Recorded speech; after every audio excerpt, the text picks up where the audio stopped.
ধূসর ধুলিমাখা রাস্তাটা যেন এক দীর্ঘশ্বাস। চারপাশের সারি সারি ইটপাথরের দালানগুলো ধ্বংসের নীরব সাক্ষী। তাদের ফাটলে আর দেওয়ালে শুধুই সময়ের আর অবহেলার ছাপ। সূর্য তখন ডুবন্ত, তার শেষ রক্তিমাভা সেই মলিন আকাশ আর ধোঁয়াটে পরিবেশে এক অদ্ভুত বিষণ্ণতা মাখিয়ে দিয়েছে।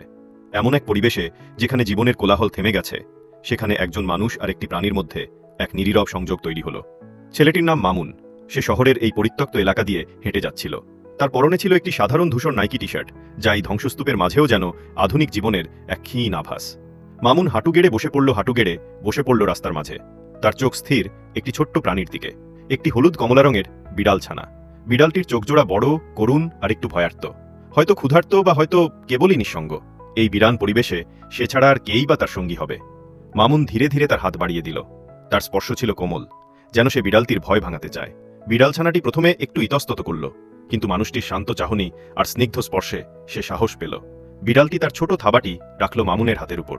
সেই মুহূর্তটি ছিল নীরব কিন্তু গভীর আবেগময়। মামুন বিড়ালটির নাম দিল কমলা, তার সুন্দর রঙের জন্য। কমলা, তুমি এখানে একা কি করছো? মামুন ফিসফিস করে বলল, ভয় পেও না, আমি আছি। কমলার চোখ যেন প্রশ্নের উত্তর দিল। এখানে সবাই একা, এই শহরটা এখন একা থাকার ঠিকানা। কিন্তু মামুনের ছোঁয়া, তার উপস্থিতি কমলার ছোট্ট মনে এক টুকরো উষ্ণতার জন্ম দিল।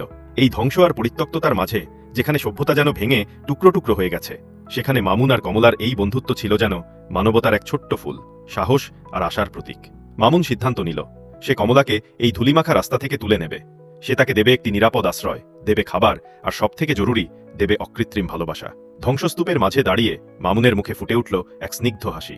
এই ছোট্ট বিড়াল ছানাটি হয়তো তাকে শিখিয়ে গেল যে সব হারিয়ে গেলেও মমতা আর ভালোবাসার বাঁধন কখনো হারায় না। এই রাস্তা হয়তো তাদের পুরনো দিনের কষ্টের কথা মনে করিয়ে দেবে, কিন্তু তাদের বন্ধুত্ব নতুন এক পথের সূচনা করবে।